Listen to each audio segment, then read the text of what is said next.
faida ndivyo itakavyokuwa hali yake ampaye faida. Asante sana, utaendelea vile nitakuelekeza. Angalia hilo fungu vizuri, Isaya 24 fungu lake la pili.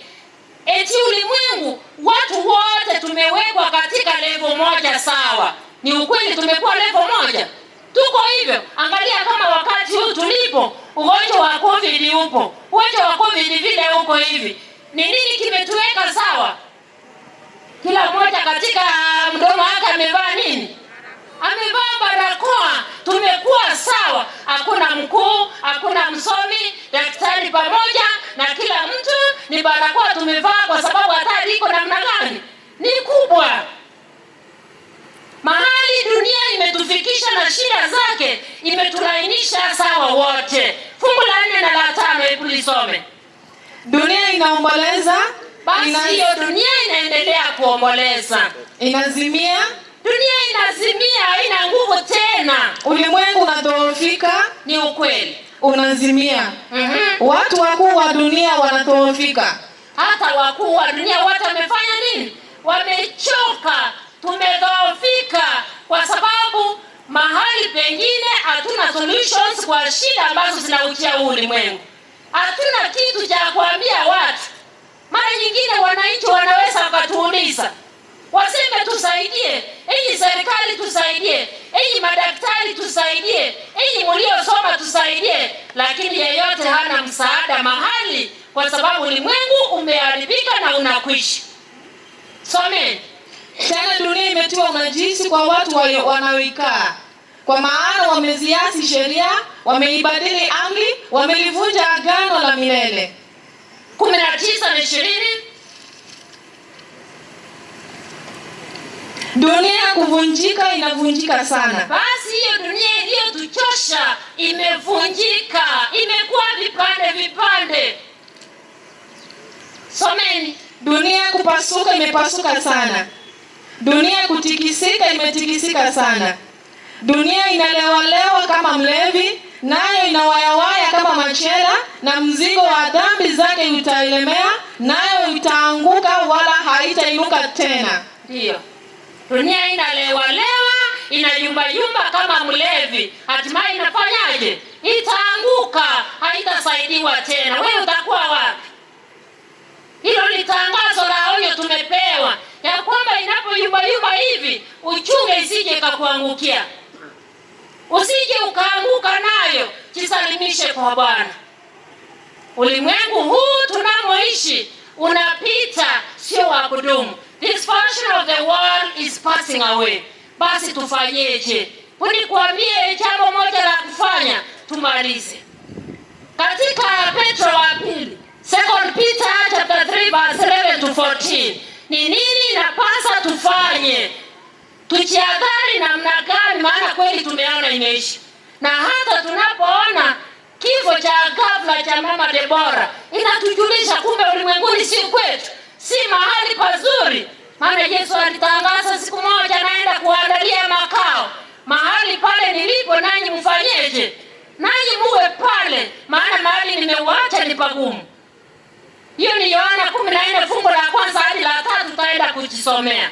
Hebu soma hiyo Petro ya pili.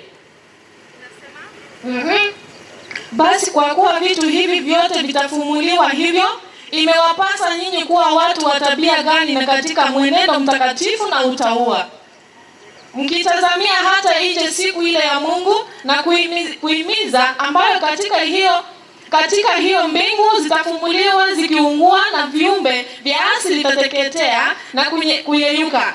Lakini kama ilivyo ahadi yake, mnatazamia mbingu mpya na nchi mpya, ambayo haki yake yakaa ndani yake.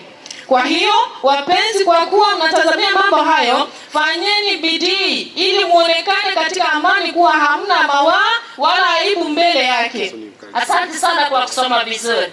Eti inatupasa sasa tuwe watu wa aina gani? Tumesikia dunia inakwisha, dunia inaanguka, imevunjika, imedhoofika. Hata sisi tumechoka. Tutafanyaje? Tuishi kwa namna ya utauwa. Tuishi kwa namna ya kumcha Mungu. Tomoiroke Nyasaye. Tumekuwa kimabwaita somo nene. tuwe na yale matumaini ya kwamba kuna nchi nzuri, kuna nchi mpya ambapo kutakuwa na amani nyumbani. Tuishi tukiwa na hilo tegemeo, hilo tumaini ndani yetu, maana kweli Yesu anakuja na hiyo nchi nzuri inakuja. Waimbaji wengine wanasema hata mbwa hazitakuwa pale. Hatutakuwa tunataarifiwe titumia vyandarua, mtakufa kwa malaria. Hatutakuwa na hiyo taarifa, maana pale nyumbani hakutakuwa na shida hizo. Haleluya. Tuwe na utaua, tumche Mungu kwa kweli, ili tuje kupata nafasi, wapendwa wetu waliotangulia, tuje kupatana pale katika bahari ile ya kioo, tukishangilia kuingia katika ufalme wa milele. Jambo linalonifurahisha katika Waebrania 2 fungu la 9, usisome hilo, ya kwamba Yesu ameonja mauti yetu wote mara moja. Ameonja mauti yako hata wewe ambaye haujakufa. Ameonja mauti yangu, hata ameonja yale mauti ya Debora. Haleluya. Yaani kule kuangamia milele Yesu ametubebea. Sasa ahadi ile ya kwamba kuna ufufuo ni yetu. Tuna haki ya kuidai, maana Yesu ametuandalia. Haleluya. Jambo jema sana. Yesu ameonja mauti yetu. Leo hii tunamuomboleza Debora, lakini Yesu amebeba yale mauti. Sisi tutaweza tukalala, lakini Yesu ametubebea mauti. Ameonja haya mauti yote mara moja. Tutapata uzima wa milele baada ya ufufuo. Kwa hivyo siwe na wasiwasi kama utapumzika katika mauti. Utakuwa tu na wasiwasi kama utampenda Mungu. Kama hutamchagua Yesu katika maisha yako, hapo ndio tutakuwa na wasiwasi. Lakini Yesu akiwa rafiki yako, una amani moyoni, maana unasubiria ile nchi mpya. Haleluya. Katika Daniel sura yake ya 12 fungu la 2 la 3, neno la Mungu linasema, tena wengi wa hao walalao katika mavumbi ya nchi wataamka, wengine wapate uzima wa milele, wengine aibu na kudharauliwa milele, na waliao na hekima watang'aa kama mwangaza wa anga. Hivyo achia hapo. Wengi walalao katika mavumbi ya nchi, ahadi ile ya kufufuka ni yao. Watafufuliwa waliompenda Yesu, waingie katika uzima. Ambao hawakumtumikia Bwana waingie upande mwingine. Walio na hekima ambao walifanya kazi ya Bwana, walimtumikia Bwana wakiwa hai, wana hilo tumaini. Je, wewe utakuwa upande gani? Wakati ule wa ufufuo wewe utakuwa namna gani? Jiulize swali hilo. Ninaposoma hili fungu la mwisho, Yeremia 9 fungu lile la 23 na 24, nisome hilo tumalizie hapo. Neno la Mungu linasema, Bwana asema hivi, mwenye hekima asijisifu kwa sababu ya hekima yake, wala mwenye nguvu asijisifu kwa sababu ya nguvu zake, wala tajiri asijisifu kwa sababu ya utajiri wake, bali ajisifuye na ajisifu kwa sababu hii, ya kwamba ananifahamu mimi na kunijua, na ya kuwa mimi ni Bwana nitendaye wema na hukumu na haki ya katika nchi, maana mimi napendezwa na mambo hayo, asema Bwana. Haleluya. Mwenye hekima asija akajisifu na hekima yake, maana hiyo nayo inafanya nini? Itapita. Mwenye nguvu asija akajidai kwa nguvu zake, hata aliye na mali isi ya kudumu. Yote itapita. Atakaye dumu milele ni mwenye haki. Atakaye jidai, atakaye jipiga kifua, ajipige ya kwamba yeye anamtambua Mungu na Mungu peke yake. Mama Debora alifanya hilo jambo.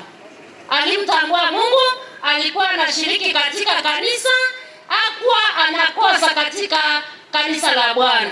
Na utumishi uliokuwa unahitajika pale, na yeye alikuwa anaweka mkono wake. Tunashukuru Mungu kwa sababu ya jambo hilo limetendeka. Ndugu yetu Wycliffe, tunaomba hilo jambo Debora alilofanya libaki ndani yako. Jared, Star, pamoja na Dickson, hilo jambo mama yenu alilochagua libaki katika maisha yenu.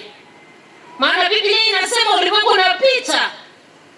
Kujidai kwetu kuwe ya kwamba tunamtambua Mungu peke yake. Na alisema ya kwamba amani ya pekee, amani ya kweli iko kwa Bwana. mahali vingine pote hivi ulimwengu utatudanganya. Tubaki ndani ya Bwana. Ile taa ambayo huyu mama aliwasha katika nyumba iendelee kuwaka maisha yenu yote.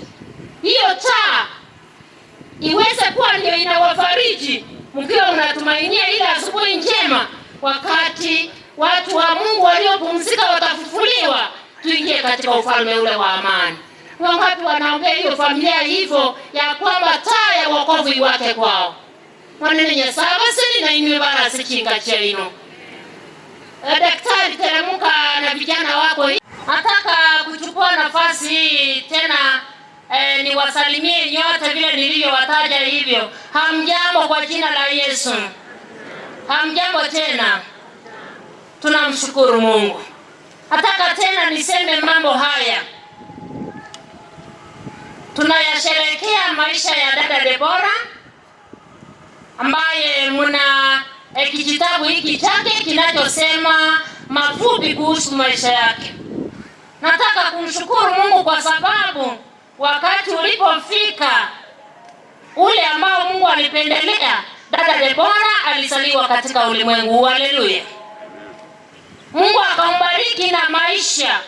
Wale ambao mko katika wizara ya afya mnatambua ya kwamba mambo ya kuishi kwa watoto ni magumu sana. Dada Deborah Mungu akampa nafasi hiyo akaweza kuishi.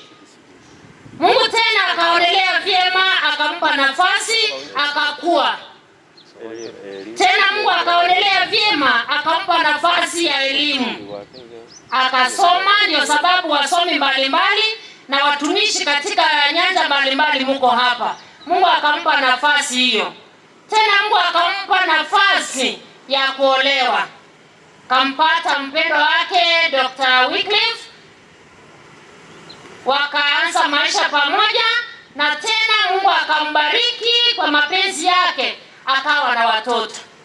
Vijana wake pale Jared na Star pamoja na Dick, Mungu akawaleta katika familia hii. Tena Mungu akaonelea vyema akampa nafasi kutumika katika hii wizara ya afya. Tangu masomo yake ametumika huku mpaka alipopumzika kutoka kwa dunia hii. Tunamshukuru sana Mungu kwa ajili ya mambo hayo yaliyotokea kwa maisha yake. Tena akapata nafasi nzuri akamtambua Mungu. Haleluya. Akapata nafasi nzuri akajiunga na kanisa. Hili kanisa la Nyamataro Main alikuwa mmoja wa washiriki huko. Na tena taarifa niliyopata ni ya kwamba juzi hivi tulipokuwa na makambi marawe yaliyotumika pale wiki nzima aliyatoa dada Deborah. Mnasemaje? Tunamshukuru Mungu kwa sababu kati ya mengine yote aliyofanya alikuwa anampenda Mungu. Mungu akaonelea kwa wakati wake. Ilipofika tarehe ile, kafika muda ule dakika zile, Mungu akaona mapenzi yake yatimie, dada Deborah apumzike kutoka kwa maisha haya. Ndio sababu wote tumekusanyika hapa tukiwa na huzuni, kwa sababu mapenzi ya Bwana yametendeka vile alionelea vyema. Tunamshukuru Mungu. Ni wakati wa majonzi, kila mmoja alishtuka alipopata taarifa ya msiba huu. Lakini tunamshukuru Mungu ya kwamba ana mipango mingine miema zaidi ya kaburi, ametuandalia uzima wa milele. Kuna ufufuo walivyoimba wanakwaya wa Nyamataro Main, ya kwamba watakaosalimisha maisha yao kwa Bwana wana lile tumaini la ufufuo. Nyakutatunes nao wameimba ya kwamba mfalme yuko karibu kuja, na anapokuja ameandaa nchi nzuri. Nchi ambapo hakutakuwa na wasiwasi, hakutakuwa na magonjwa wala kifo. Wapendwa wetu watafufuliwa, nasi tulio hai tutakusanyika wote pamoja mawinguni. Tumlaki Bwana tupate nafasi ya kuingia katika ufalme wa milele. Na tuombe. Baba yetu Mungu unayetupenda, tunakushukuru. Tumeweza kusikia habari kuhusu maisha ya dada Deborah aliyepumzika. Ndugu zake kutoka nyumbani wamesema, wa huku wamesema, pamoja na familia, sote kwa ujumla, marafiki na kanisa, tumesikitika kwa sababu ya kuondoka kwake. Lakini Bwana, tunashukuru kwa sababu na habari njema, umetuandalia uzima wa milele. Baada ya kufa kuna ufufuo na tutaurithi ule ufalme. Tunaomba Bwana utufariji kwa neno hili na utuandae ili siku ile ikija, yeyote asikose kuingia katika ufalme ule, maana ulimwengu na yote yaliyomo yanapita. Bwana tubariki, utufundishe kupitia kwa Roho Mtakatifu, katika jina la Yesu aliye mkombozi wetu. Amen.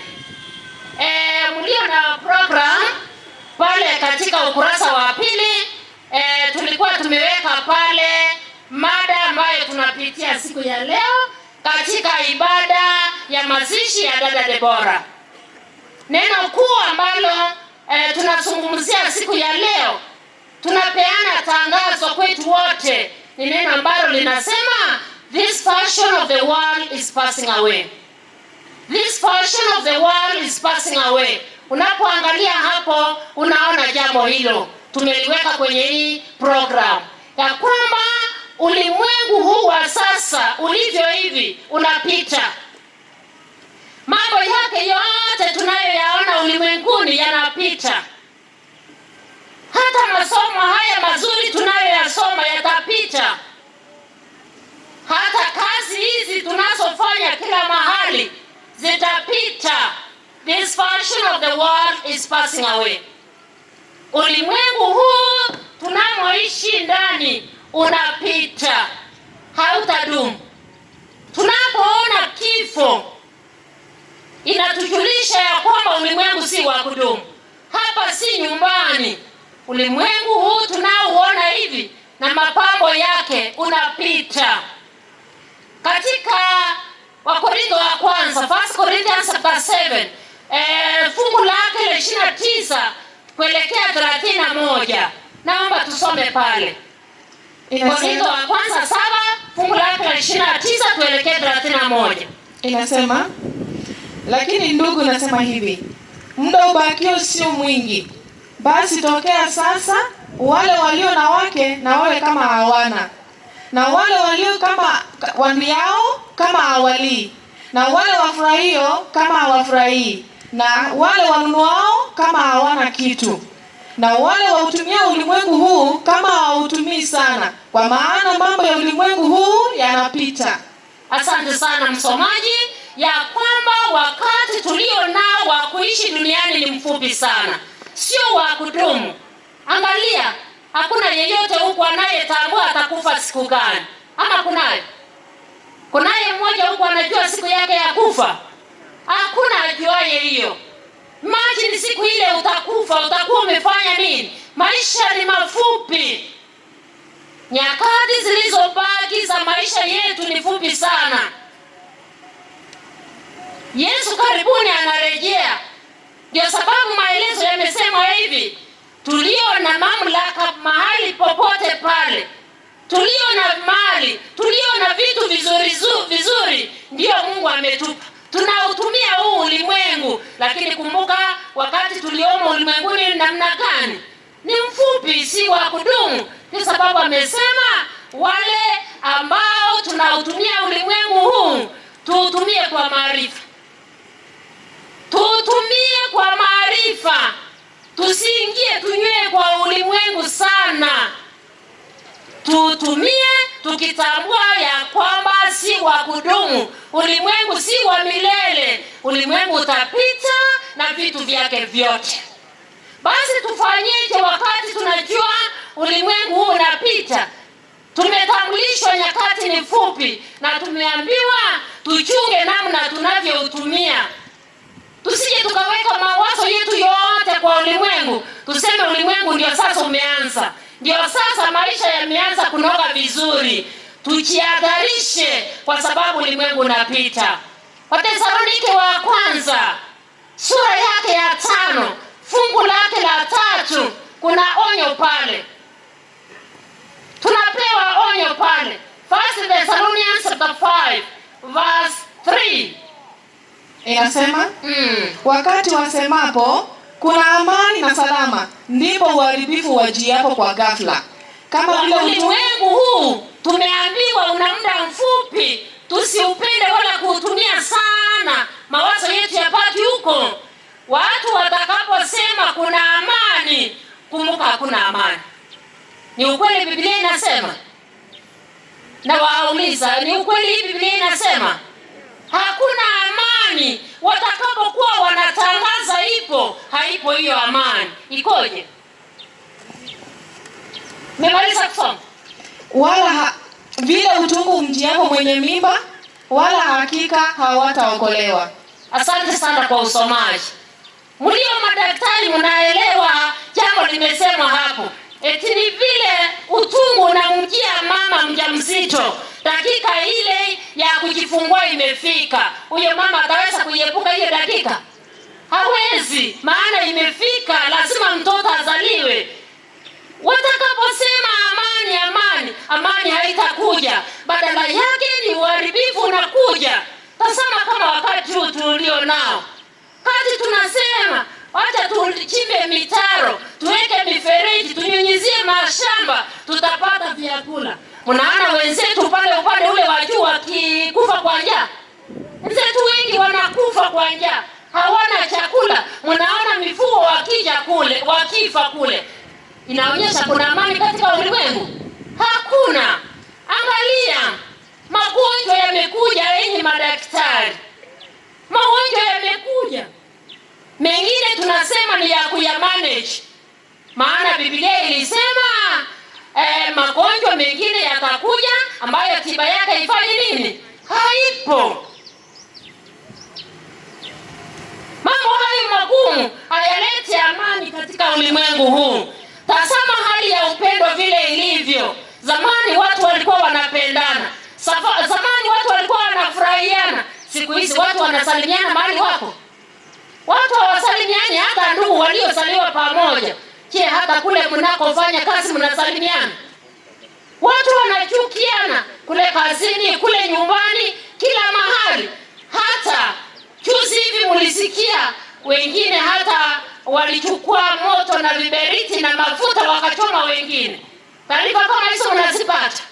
Kuonyesha ulimwengu hauna amani. Upendo wa wingi umekwisha kupoa. Mtu asikudanganye kuna amani. Takaposema hali ya uchumi inaendelea kuwa vizuri, tutapata pesa, tutafanya miradi. Hata viongozi wetu wa serikali mnapotuambia ya kwamba mtakuja kutengeneza vitu vizuri vizuri, barabara zitakuwa vizuri na mambo mengine, ahadi mbalimbali katika sera zenu, mambo haya yanatimia? Pesa ziko wapi? Hali ya uchumi inaendelea kufanya nini? Inaendelea kusoroteka. Pesa ziko. Angalia hali ya ajali. Kila siku yenye madaktari, mnapokea watu wa ajali wangapi? Mnatopata watu wangapi pale? Wamegongwa magari, wamegongwa pikipiki. Mnakuta wangapi wamekunywa sumu pale? Wengine wamepigana mapanga, wamefanyiana vituko mbalimbali, hata watoto wadogo, kuonyesha hakuna amani. Angalia hali ya vita, angalia hali ya ndugu zetu akina Al-Shabaab na mambo mengine kama hayo. Uharibifu unaendelea kuzidi kutuonyesha ulimwengu haupo tena. Muda katika ulimwengu huu tunayo ni mfupi sana. Aliye na akili atambue ya kwamba kitakachomsaidia ni kukumbuka ya kwamba ulimwengu unapita, sio wa kudumu. Ajisalimishe kwa Bwana. Kwa hiyo jihadhari sana. Haya maneno Yesu aliyaona katika hilo fungu liko hapo Yohana 16 fungu lake la 33. Yesu aliyatahadharisha haya maneno mapema. John 16:3. Nimeiandika hapo kwenye hiyo program. Inasemaje msomaji? Hayo nimewaambieni mpate kuwa na amani ndani yangu. Amani iko ndani ya Yesu. Haya mmetangulia kuyajua. Mnapoona taarifa mbaya mbaya, shida hapa na pale, haya Yesu ametangulia kutuambia mapema ili ndani yake tuwe na amani. Haleluya. Ni ndani ya Yesu peke yake, si mahali pengine. Sema. Ulimwenguni mnayo dhiki, lakini jipeni moyo, mimi nimeushinda ulimwengu. Ni nani ameshinda ulimwengu? Ni Yesu mwenyewe. Basi jipeni moyo. Yesu alipotahadharisha watu wake mapema, aliona mbele vifo vitakuwa, tutalia. Ukisoma katika Biblia, wengi walikuwa wanalia pale katika familia ya kina Lazaro, katika familia moja, mjane mmoja kule Nain. Kila mahali vilio vilikuwa vimeacha. Tunaendelea kulia, ndio sababu hata tumeketi katika uwanja huu kwa sababu ya kilio. Mtayaona haya magonjwa, mtaona matatizo ya aina zote, lakini mjipeni moyo. Jipeni moyo, maana Kristo ameshinda. Haleluya. Hilo ndilo tumaini tunalo. This portion of the world is passing away. Ulimwengu una yake unapita. Kinachodumu ni ule ushindi wa Yesu peke yake. Katika Isaya 51 fungu lake la 6. Hebu msomaji usome pale. Inasema, inueni macho yenu mbinguni, mkaitazame nchi chini, maana mbingu zitatoweka kama moshi, na nchi itachakaa kama vazi, nao wakao ndani yake watakufa kadhalika. Bali wokovu wangu utakuwa wa milele, na haki yangu haitataanguka. Asante sana kwa kusoma. Ya kwamba angalia huku juu, angalia huku chini, angalia kila mahali, ulimwengu utatoweka kama moshi.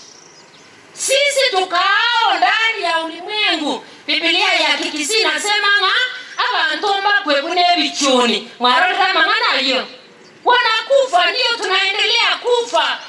Biblia inasema hilo jambo. Watu wataendelea kufa kama wadudu, lakini jambo jema katika mstari wa mwisho, wenye haki ya Bwana peke yake ndio itadumu milele. Haleluya. Hilo tu ndio tunaendelea kushuhudia kifo. Tunaendelea kushuhudia matatizo. Hata nyakati hizo zimechange. Haki ya Bwana ndio peke yake itadumu milele. Wale wamejisalibisha ndani yake, wenye haki, hata kama wao wamekufa, wana amani kwa sababu kuna ufufuo mbele yao. Katika hiyo Isaya tena 24 kuna mambo yanasemwa hapo. Hebu anzia fungu la 2 hapo hivi. Inasema, na itakuwa kama ilivyo hali ya watu, ndivyo itavyokuwa hali ya kuhani. Kama ilivyo hali ya mtumwa, ndivyo itakuwa hali ya bwana wake.